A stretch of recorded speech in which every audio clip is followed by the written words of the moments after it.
And then he snuck up on the campus and said, "Boo! Ha ha ha ha!" No, I don't think he was trying to call out to you, Boo. I think he was just trying to, scare the campus. Oh, howdy. Welcome to the campfire.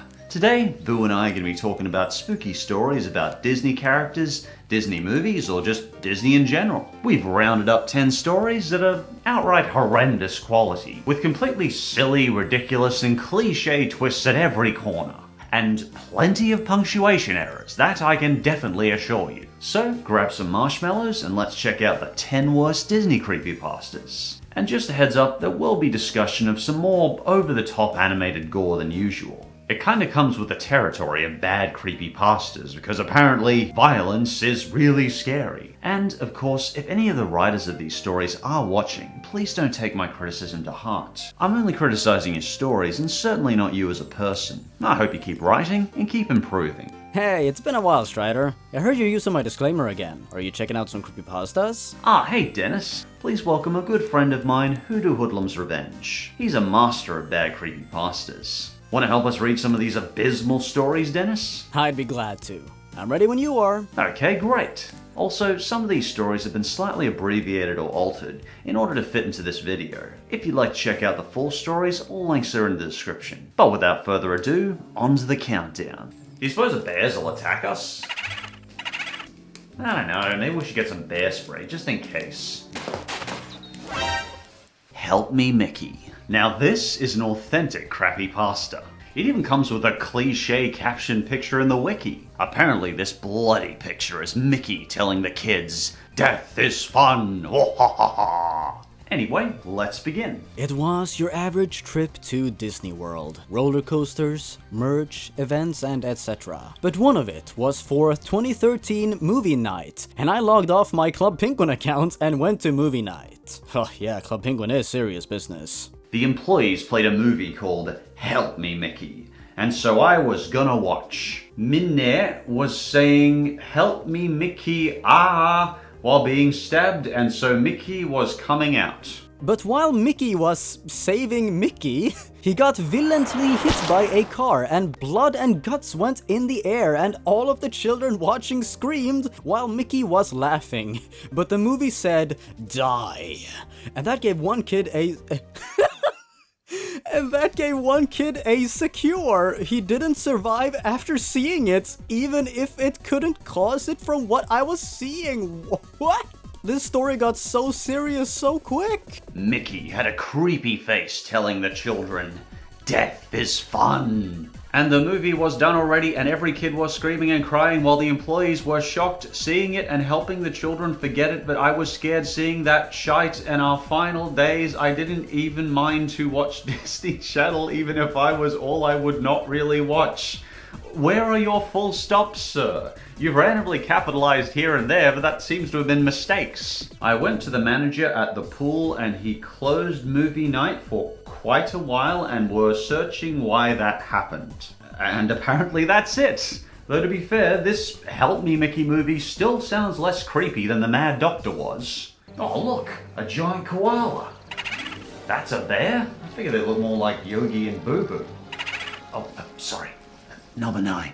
It's a Small World. Wow, for once this terrible creepypasta does not have anything to do with lost episodes. It's a freaking miracle. Well, let's read it then. Today I got very good news. My mum and dad made a decision. Well, that is good news, I guess. They said that they decided that we are going to Disney World. I am so exited. A boy in my class said he went to Disney World. He said it was fun. So I've heard. I'd like to go someday myself. It's June now. In the 13th day of June, we're headed to Orlando, Florida. It's the 3rd day of June now. I'm so exited. My dad said we're going with my cousins. It's because of my cousin Dan's birthday. Dan is mean. He always calls me stupid. I'm only a little girl. It's not fair. Well, clearly this is all very important information towards the Disney plot. Where are they going with this? Today we're on our way to Disney World. Luckily Dan is in a different car than ours. We only have 2 hours to go. I'm so happy. The hotel looks cool. There's a big pool and a big room. There's also a cool lobby. Tomorrow, Mom said, we're going on the rides. I'm skipping along the sidewalk with my mum beside me, and we're on our way to the ride called It's a Small World. My mother says I'll like it. It sounds exiting. I'm at the outside of the ride. It looks pretty. There's a real build up here. There's a long line though. I turned and kissed my mother. I thanked her. That's very sweet, but can we get to the point, please? When we finally got into the boat, my mum pointed to the cute little kids singing the song, "It's a world of laughter, it's a world of tears, it's a world of hope, and it's a world of fears. It's a small world after all." It just goes on like that. I looked down. The water was crystal blue. Except towards the wall, it was slightly red. I turned to my mum. She gave me a smile. Then I saw a frown on her face. "What's wrong, Mum?" I fell down. I landed in the water. I started screaming and thrashing around. I was scared. I woke up and I still heard the song, "It's a Small World After All," except I was in a different room. I saw all the kids that we saw earlier sing the song. They would go outside so the public could hear them sing. If there was a frown on their face before going outside, they were whipped. And if they made any noise, they were whipped harder and harder. I didn't want that to happen to me. I turned around and ran for the large iron door. I guessed it was an exit. While walking towards it, there was blood on the floor. I turned around. All the other kids looked mortified. They were covered in bumps and bruises and blood. And they were whipped if they didn't cover up the wounds. I opened the door and ran outside, but I fell. I fell really far into the water. Then I was back in the dirty, rusty room with all the little kids. I looked at myself. I was wearing different clothing and holding a big red flower. I heard someone behind me shout to go outside. Then I noticed something. There was Dan. He had bruises all over his cheek and a huge smile on his face. He didn't want to have a smile on his face, though. I ran to him and hugged him, but something pulled me back, and I was back in the rusty, dirty, bad room with all the blood. Next thing I know, there were slashes of blood all over my back, and I was outside singing the song. "It's a small world after all." It just goes on like that. It's a tiny, tiny world. It's a tiny, tiny world. Well, I guess now we know the secret behind Disneyland's Small World ride. It's secretly run by children. Do you suppose he's looking for fish? Number 8. Gravity Falls Lost Episode. Oh hooray, hooray, oh joyous day. Yet another lost episode creepypasta. I wonder why bad creepypastas so often end up being lost episode stories. Maybe it's just bad luck, but this particular creepypasta ticks just about every lost episode cliche known to man. Let's check it out. I love the cartoon on Disney Channel called Gravity Falls. One day I was browsing eBay for Gravity Falls episodes when I came across an episode I never saw before. It was titled Bill Cipher's Revenge, and the price was $1. Yeah, of course it was. So I decided to buy it. It arrived the next day. I was excited to put it in my computer because Bill Cipher is my favorite character. I inserted the disc. I waited for it to play. When the disc played, the episode started instantly. The opening showed the Mystery Shack on fire for a minute. Then it cut to the opening theme. After the opening theme played, it cut to Mabel. The sky was bloody red. Then Bill Cipher appeared. His eye was all black, except for his pupil, which was red. Bill then killed Mabel with a double-barreled shotgun. Mabel's body parts splattered everywhere. Bill then laughed a very demonic laugh. It then cut to Grunkle Stan counting his money in his room. Bill appeared and knocked him out with a hammer. At this point, I was too scared to move. It then cut to a basement, with Stan tied down to a table. Bill appeared. He laughed a very demonic laugh. Again. Then he grabbed a chainsaw. He proceeded to cut Stan's limbs off with the chainsaw. Stan yelled in agony. Finally, Bill cut Stan's head off with a chainsaw. Bill laughed a even more demonic laugh. Then the scene changed to show Seuss at a closed gas station. Seuss was taking a shite. Seuss was unaware that the gas station was closed. Bill then appeared behind Seuss with an axe. Bill then proceeded to chop Seuss's head off. Blood splattered everywhere. Finally, it cut to Dipper in his room. Dipper felt like he was being watched. I wonder what's going to happen. Bill appeared behind Dipper. Then he pinned him down on his bed. Bill laughed so hard that he was crying. Bill then proceeded to cut Dipper's stomach open. Oh my god, that's really violent. Bill laughed a demonic laugh. Bill then proceeded to gut Dipper. Dipper died instantly. Bill laughed a demonic laugh yet again. In fact, Bill has laughed a demonic laugh 5 times in this one paragraph. Bill then disappeared, then the episode ended. My computer then crashed. I was screaming so hard, I hated Bill Cipher forever. I then took the disc and threw it in my fireplace. So if you ever find a disc called Bill Cipher's Revenge, please do not buy it. I think someone is watching Splat. So the author was killed by Bill in the process of writing this? Cue the demonic laugh yet again. Oh fine, I'll try demonic laughter too. Let me try demonic laugh too.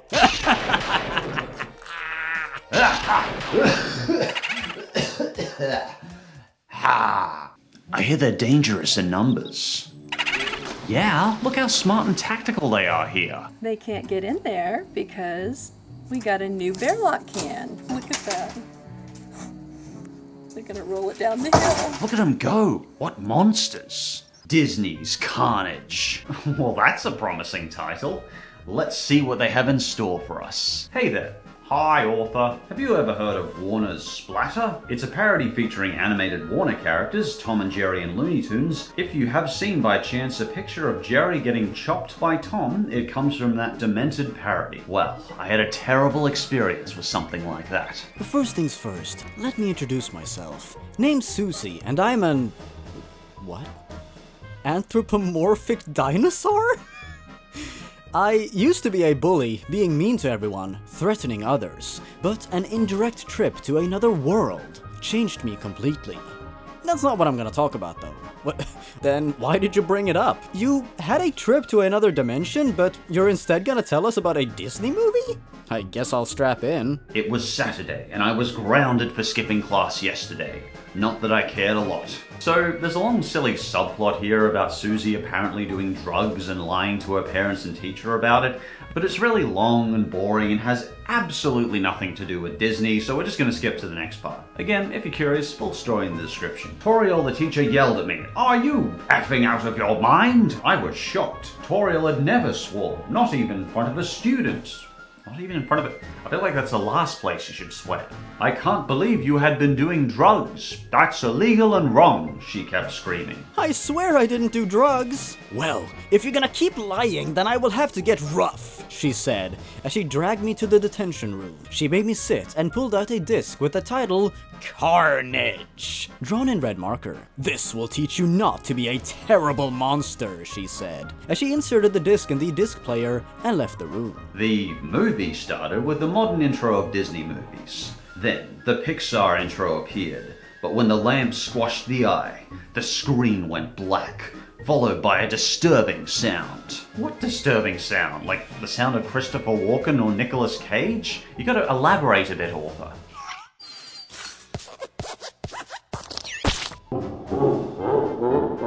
Then it went back, but the lamp was covered in blood. What? This was shocking. They had never shown blood in a Pixar Disney movie as far as I was concerned. Must have been a prank to scare me off. Oh yes, I'm sure it was. After that, the Steamboat Willie intro began playing. But when it was about to end, Pete appeared on the edge of the river throwing rocks at him, which didn't do much damage. What went next horrified me. Pete lifted a big boulder and threw it at the steamboat, exploding it and sending Mickey's flying limbs everywhere while he laughed. This shocked me. Pete was a bad guy. He would never attempt murder. Finally, the movie began with Captain Hook from Peter Pan running from the TikTok croc. But the crocodile managed to catch him and began eating him limb by limb, while blood and organs sprouted everywhere. This made me really sick. I wanted to get out of there, but the door was locked, so the only thing I could do was watch this monstrosity. Or you could, turn off the TV maybe, or face the other way, I don't know, something. After that, we see Gaston from Beauty and the Beast stabbing the beast, and then he's thrown into the cliff, where his body is ripped in half after hitting a Sharpie rock. Well, like the pen sharpie? Then the movie cuts to the final battle of Syndrome with the Incredibles. He was trying to get out of the turbine that he was being sucked into, but unfortunately he gets sucked and shredded to pieces. Ew. The movie changed near the end of Hunchback of Notre Dame, where Frollo gets into a gargoyle and falls into the fire, while his skin gets burnt, only to splatter to the floor later. I mean, isn't that what happened anyway? I mean, you really can't do that much to make Hunchback of Notre Dame more brutal than it already was. That's what's cool about it. This was sickening. How did my teacher have access to it? Did she made it? Did she bought it on the dark web? It changed to the finale of the Tarzan movie. Clayton was falling, trying to get rid of the vines, but instead of dying hanged, the pressure of the vines decapitated him. Tarzan approached the corpse, ripped out his heart, ate it, and began beating his own chest, crying. That is really brutal. The next scene was from The Lion King. Scar was getting surrounded by his former followers, and then he got eaten out by them. Eaten out? Like, what, they go for pizza? This, of course, was uncensored, and I could see how they ripped him apart limb by limb, piece by piece, until the only thing left of him were his bones. God, I wanted to end this suffering already. I imagine that's what the reader's saying about now. We then suddenly see a scene of Randall from Monsters, Inc. falling, and when he hit the ground, blood and guts splattered everywhere. This is like a Disney's Greatest Hits, but in all the wrong ways. I tried to turn this off, but it wouldn't shut down. It's like it was meant to torture me. This wasn't a punishment anymore. After an hour of agony, the movie ended without any credits. I went into the TV and tried to throw it into the window. Then, all of a sudden, Alfie's opened the... Alfie's? Do you mean Toriel, your teacher? Alfie's opened the door and walked in, clapping her hands sarcastically. "Good job, Susie. I hope you learnt your lesson," she said. She then began explaining that her and some students made a fan parody video of several Pixar Disney movie scenes as a punishment method. Well, what can I say? It worked. Remember, readers, never act like a bad person, or else you might get mental scars for the rest of your life, like me. You heard, Susie, all you anthropomorphic dinosaurs out there. Don't be a bad person, or you might have to watch a weird Disney YouTube poop student-teacher project. Hey Boo, is it true that bears kill people? Only 67 people in the last 120 years? That's like almost nothing. I guess they just want to be left alone. Number 6. Star vs. the Forces of Evil, Lost Episode. Oh, come on. How can they make Star vs. the Forces of Evil creepy? Star and Mako are like the cutest couple in the history of Disney XD. I went downtown by myself. I know. I was there. Well, let's begin the story and find out. Warning, the following story will shock you. This story would be considered mass murder if you intend to read this story that I am typing. Viewer discretion advised. Star vs. the Force of Evil is a great show, but if there's one thing that I can erase my mind, it has to be the one episode that aired during 3 in the morning, just 2 nights ago. Disney is known for not releasing their animated shows on DVD as complete seasons, unlike Nickelodeon and Cartoon Network. I assume this episode that I will tell you might as well be the reason as to why. I got back home as late as 2:42 a.m. It was hours before my finals. I tried to rest, but I couldn't sleep, so turned on the TV to Disney XD, and while surfing the TV guide, I noticed that a surprise new episode was airing. The episode starts with a normal intro, but midway through, when they just sang, "I'm from another world," the audio was abruptly cut off by sounds of loud screaming, and a short second audio of a real-life mass homicide. The intro ended as I felt uncomfortable. I wasn't going to give this a chance after watching the intro, but I just remembered this was the start of a new episode, and was assuming that maybe this was some type of Halloween special. The title of the episode read, "Star and Her Forces of Mass Genocide." Oh right, yeah, because Star vs. the Forces of Evil is a show that talks about mass genocide and has real-life sounds of homicides. Sure, that's not suspicious at all. The meat and potatoes of the episode began with Star Butterfly looking at the camera as though she was breaking the fourth wall. But she said nothing. In fact, she was emotionless. During that scene, her body glitched out and I forgot it was an animation error. Yeah, and that's a spelling error. She mouthed about something, but I could not hear any form of sentence. It didn't help that a loud static ringing noise was filtered in this scene. It's always gotta be static. Marco, her boyfriend, walks in her room asking what she's doing, but Star immediately freaked out as if she was suffering from post-traumatic stress disorder. Marco starts to form a sentence, but it was taking no more than 3.5 minutes. You were watching Marco say nothing for 3.5 minutes?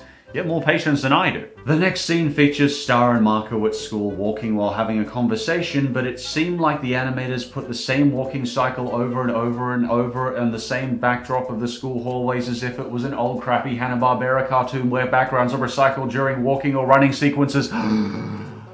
Why do they make their sentences so long? In this conversation, Marco asked Star Butterfly if she was okay after last night. I got scared when Star replied the following. You see, Marco, they usually say that Earth is a perfect place. Truth be told, it is not. We live in a world of wildfires, homicide, bombings, war, mass shootings, Terrorism, tsunamis, suicide, necrophilia, crime, bestiality, and Freemasons. Think about it, Marco. This Earth is a gilded corpse that's been effed royally by the mass goddamn dystopian media. Whoa, she cursed. And this wasn't bleeped out either. This never happened in the series before, and lecturing about government conspiracies in a kid's cartoon show? Listen, Marco, I will shite fury this fucking dimension. The cosmos will pay for the damages that's been happening. As soon as I was about to turn off the TV, I saw a nuclear explosion, drawn more realistically than anything else in the series. The citizens, the school children, Marco, the queen,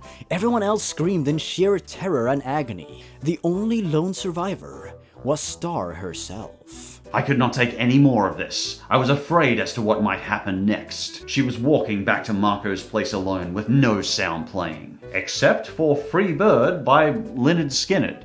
But that said background song sounded a little muffled, as if it was some kind of last-minute audio error. After her walk, which went on for 3.5 minutes... Why does everything in the creepypastas go on for 3.5 minutes? Is it some sort of magic demonic number? The episode abruptly ended. Like, the episode ended just by cutting to black abruptly, jumping to the end title. I tried to go to sleep. I couldn't even study the finals. I was baffled and mortified from this episode. I wanted to type out how this happened, like why this episode suddenly aired once. But now it's time for me to talk about the Rule 34... Nope. We don't need to read any more of that. I think we're done with this one. Honestly, Star's tantrum speech here doesn't seem that different from a regular teenager who thinks he has all the answers. But I guess it would still be shocking if Star went as far as to actually hurt innocent people. But still, that's a really dumb story. Next one. Why is he looking at me? They have over 2,000 times better smell than humans? Well, how was I to know?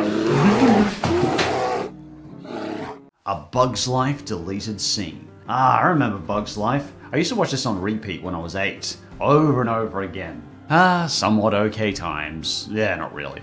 Anyway, here's a story. Has anyone heard about this old Pixar movie, A Bug's Life? It's a movie about an ant named Flick, who teams up with a team of circus insects to fight a band of evil grasshoppers led by Hopper, an evil, greedy grasshopper who only wants food from the ants. I watched it like a couple of years ago and I pretty much enjoyed it.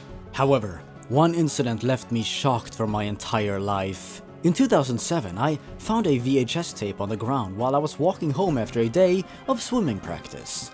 It said, "Don't watch, Pixar Confidential tape." I popped it in my VCR. You should have read the fine print. It said don't watch. The tape. Oh, well, thank you for getting straight to the point, author. Most appreciated. The tape started with static for 5 minutes. The scene was the near-ending climax of the movie, where Hopper cornered Flick into the bird's nest. The scene was violent. An example was Hopper choking Flick with Flick coughing. The bird then sees Hopper doing the dreadful deed.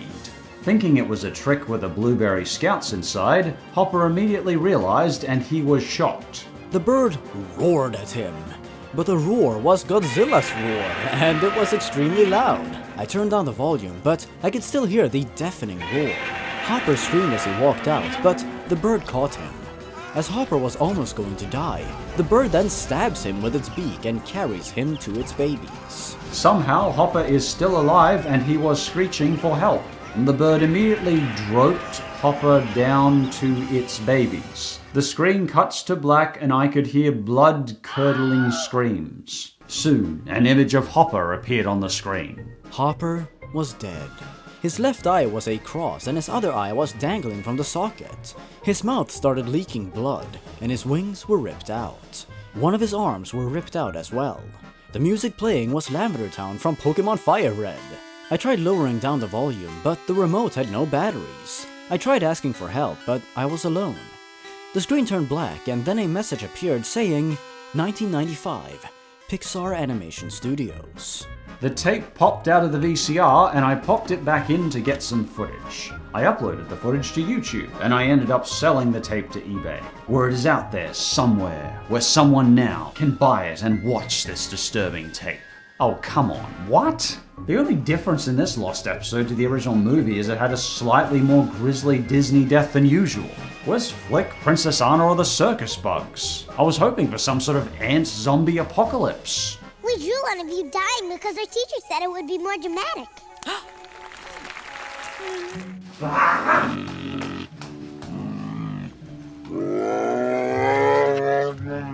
We're all mad here, the Cheshire Cat. I am not mad. I am not mad. Please, you've got to listen. The doctors don't believe me. They think I did it, but I didn't. Let me start at the beginning. You know the story Alice in Wonderland by Lewis Carroll? I might have heard of it. I'm a huge fan of it. I love all the movie adaptations except the sequel by Tim Burton. Well, that we can agree on, author. Those movies were just garbage. My favorite characters were the Cheshire Cat and the Mad Hatter, and especially Alice. One night, I decided to watch the Disney adaptation for what was probably the 100th time. It started out normally, Alice sitting near the tree with her cat. When it got to the part where Alice was falling down the rabbit hole, things started to get weird. The audio became distorted and the picture turned black and white. Not black and white like the old TVs, but literally black and white. When Alice got to the room with the Drink Me bottle, I started to hear a growl coming from the TV. Then suddenly, the movie cut off. An extremely disturbing picture of the Cheshire Cat began to flash on the screen. A very evil and malevolent voice started to talk. Down, down the rabbit hole. Fall, fall faster and faster. Join us in the madness. I gotta stop doing that or I'll kill my voice. I quickly shut off the TV. The hell was going on? The movie never acted like that before. I ejected the DVD, but when it came out, it was covered in blood.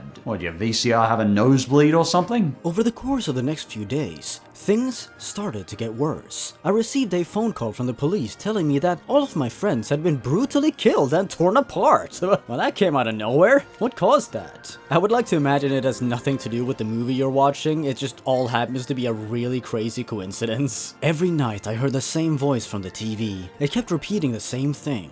Down, down the rabbit hole. Fall, fall faster and faster. Join us in madness. One day, I woke up to find a quote from Alice in Wonderland, written in blood on my wall. It was one of Alice's sayings, curiouser and curiouser. As the nights went on, the voices became even more hateful and horrific. Finally, one night, it became worse. The voice was too terrifying for me to describe in words, which is what authors say when they're too lazy to describe something in words. This time, it said something different. We're all mad here. It started to laugh maniacally, and then everything went black. I woke up here in the asylum. The doctor said I was in my living room, covered in blood and muttering about painting the roses red. Please, you've got to help. It did this to me. It possessed me and made me do it. The horrific and twisted cat. Well, to be fair, this does sound like the rantings of a crazed lunatic and what he might write at the asylum. I hope your mental health improves with time, author. Mental health problems are very real,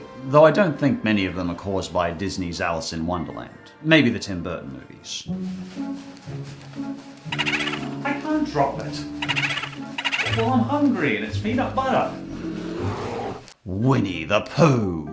Yep, that's the title of the creepypasta. So I've compressed the story a bit as it's really long, but the second part of this creepypasta is worth hearing in its entirety. Basically, a caring father knows his kid likes Winnie the Pooh and decides to get him a Pooh doll. He can't find Winnie the Pooh dolls anywhere for some reason, but manages to find a Winnie the Pooh doll tattered and torn in the basement of his house. He gives it to his 4-year-old son Noah, who loves it. But soon Noah begins to exclude everything else in his life except the Winnie the Pooh doll, not even being willing to leave his room. So after a few weeks of this strange behavior getting worse, the dad takes the doll and puts it in his own room. You know, he could have trashed it or put it down the garbage disposal or the wood chipper, but no, let's just take the doll. But this is where the story gets even more crazy banana bonkers. So here's the rest of the story as it was originally. Noah bugged me and bugged me asking where the bear was, and I always replied, Pooh went back to the 100-acre woods to visit his friends. Weeks went by and Noah's health was improving dramatically.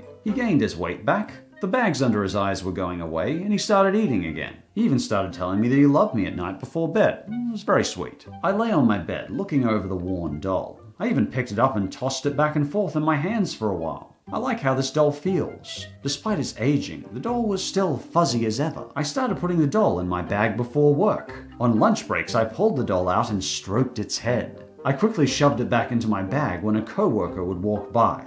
Eventually, I stopped going to work. I needed more time with Pooh. I spent my days clutching the weathered doll in my hands, caressing it, and taking care of it. I love you, Pooh.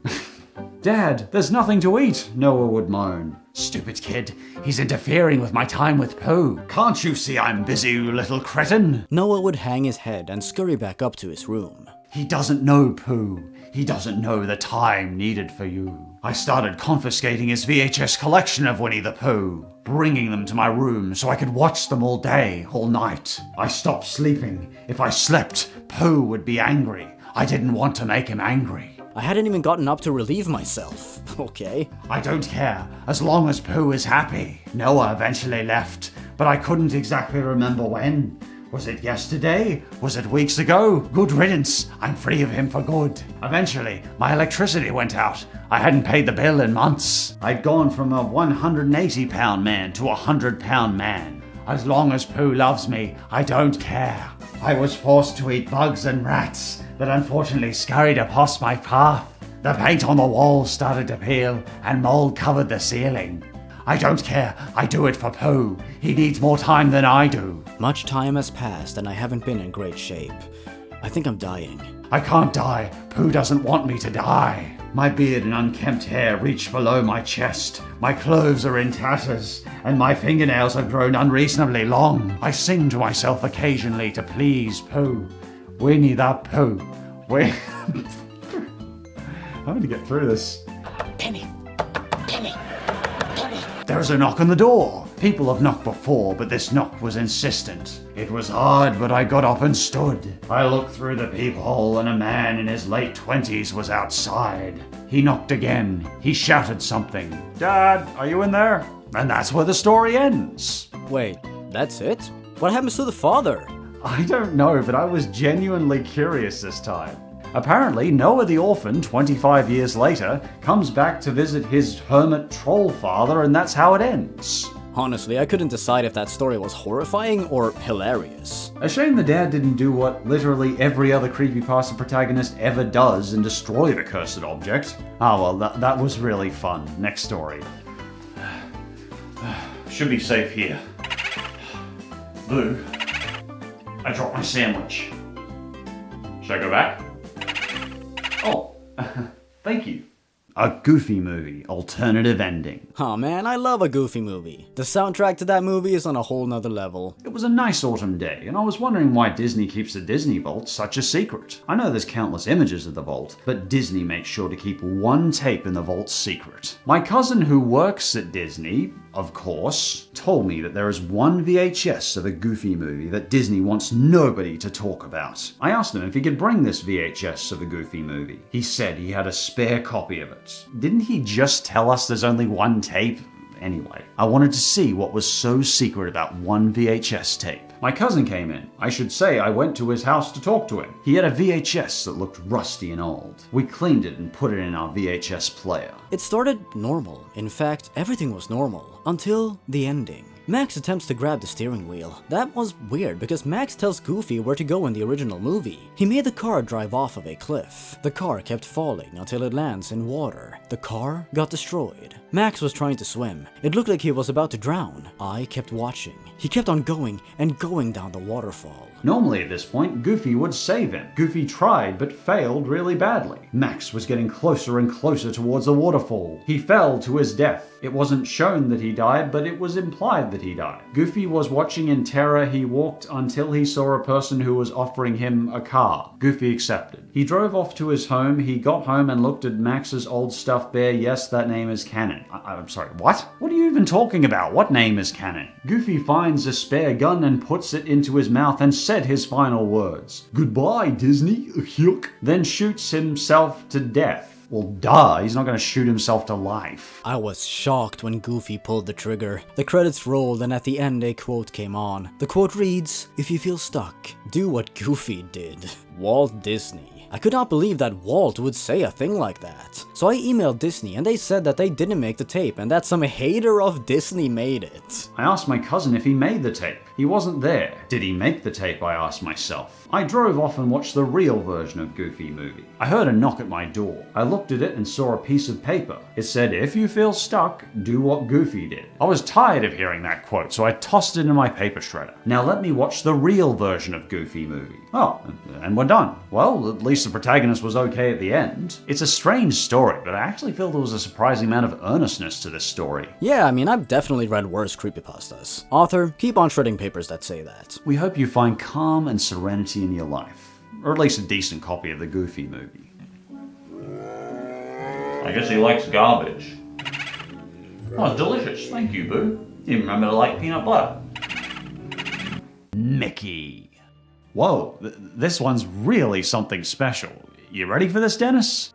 I'm as ready as I'll ever be. Let's check it out. Me and my friend were die-hard fans Epic Mickey. We heard 2 is coming. But one day, the game caused my nightmares to come true, and my friends too. I was looking in eBay to buy a new game. I found Epic Mickey game and I clicked on it. It was called Epic Mickey Zero. The description said, "Take it away or he will kill me. The game is cursed. Take it." I was creeped out. I asked myself, who's he?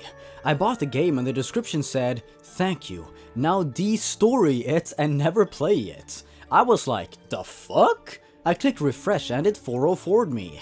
After a few weeks, the box came in poorly written to and from words. I opened the box and the cover was pretty creepy. There was Mickey's hand holding a knife and Toon's corpse were hung on the upper part of the cover, and there was a black background with a red text said, "Mickey in blood text and red color." I opened the case and the disc was blank and marked Blood Mickey. I invited my friend over to see this. That was your first properly punctuated sentence in this whole story. Well done, author. He came and looked at the manual and he looked at it and puked at the picture Mickey eating Oswald's guts. We forget the picture and pop the game in. The Wii loaded up and I pressed A on the game section, and it was black and red discs, no music or sound. The screen slowly faded to a Spreal with blood red on it. The game's warning is black and take me to the logo of Disney, with blood droop ig down the words and red flash to me to company's name Shizable Table? Huh? It was one of the weirdest name for a company. There was message in Shizable said mean death. It was very fast. The blackness take me to the title screen with only 2 sentences. Mickey and press plus to play. I press plus and take me to the save menu than the main menu. Only one save. Play with Mickey Mouse. The date was just 6666666. I made a new save and the game went black and red static came and take me back to the menu again. I picked a save and make my problems go away. The time was 9 p.m. I watched the cutscene with my friend and there was Mickey on stage with 1 million people there. He did his act in House of Mouse and everybody booed at him with hyper-realistic eye that were red. His friends booed at him and his brother and everybody from Disney booed at him. Mickey headed home on foot, walking endlessly and made it him. Pluto was nowhere to be seen. Mickey was crying in his room. After he cried for 2 minutes, he got a rifle and shot himself, and the screen went black and fades to back to his corpse bleeding, and his soul left his body and did the same thing he did in the first one. We turn the volume up and the narration sounds more demonic than meets the eye. We never understand what he was saying. Yen Sid looked at the tall guy and a tentacle went out and put the brush down like normal. He killed Yen Sid by stealing his soul. Mickey hid and the guy vanished. There was a message on the corner said, Yen Sid is done with his life by the Mind Man. I thought it was the Slender Man. What a shite name for a Slender Man related character. Mickey came up the work and found a knife in the drawer and cut the wasteland into pieces like Tetris. Mind Man was standing behind him and showed his face. He had no eyeballs and with a flesh-eating smile with his eye bleeding. He looked like a Roblox in a Family Guy body with his head Robloxian and brought out his tentacles and choked Mickey and jumped into the wasteland and brought Mickey down with no paintbrush. The sky was blood red and Mind Man let Mickey go. There were the Mind Men. There was Hortensia, Bugs Bunny and Darkwing Duck, with their eyes gone and bleeding with a blood-eating grin. The game went static with blood-red colors. There's so much blood. The game was black and faded to a torture chamber with no dialogue or small scene. I go upstairs in-game and made it to a room with 3 doors to choose. I picked door 1 and all the noise went loud, static noise, and his friends were hung and cutten up. Mickey called their names and cried on his knees. The Mind Man came to locked to door and take him, and the screen went static and taken back to room again with his health bar bleeding. The ink on him was blood. There's no enemies. Okay, don't hurt yourself. The Mind Men were standing there with the Lavenor Town music reversed. There was blood curdling screaming. I tried to shut off the game. The Wii won't let me. I played the game like hours and hours. I handed the controller to my friend to play. He played for like 10 hours. He saw a scene with Mickey killing Felix and eating his head, and Kitty committing suicide by dropping dead on the floor. Mickey eat her head too. We were grossed out and never get this scene of our head. We still played for 9 hours. It was morning and still playing. We go to the last scene, a dark ending like a very scary ending. Oswald fight Mickey and Mind Man took Oswald and hung him like he is dead. Wait, didn't Oswald already die like twice? I've lost track at this point. Mickey ran from the Mind Man. Darkwing Duck was standing in front of him. He said, You can't hide. You can't run. You can't survive the Mind Men. in a scrabbled voice. The screen went haywire. We throw the Wii out the window and ripped out the cords out and throw them with the Wii. We smash the Wii to find the disc and destory it. We take the Wii to the fire and... That's the end of the sentence. We were sleepless. The nightmare on me started me playing the game again in a pitch black room. The Mind Man came out and took me and ripped my lungs and my gibs out. I woke up and never played Epic Mickey for 2 years. We wish we never bought the game in the first place. So, what just happened? Was it all a dream? Did Mickey die? Or was it all just from a wonky game copy? I don't rightly know, but I can say for certain that was one of the most strange, jumbled, and outright maniacal creepypastas I've ever read. And with that, I think it's time we exit the creepypasta vault. Yeah, that's about all the weirdness my brain can handle for now. Thanks for coming on the show, Dennis. Always a pleasure, Josh. Thanks for watching, everyone. Stay awesome. And we'll see you next time. Eventually, my electricity went...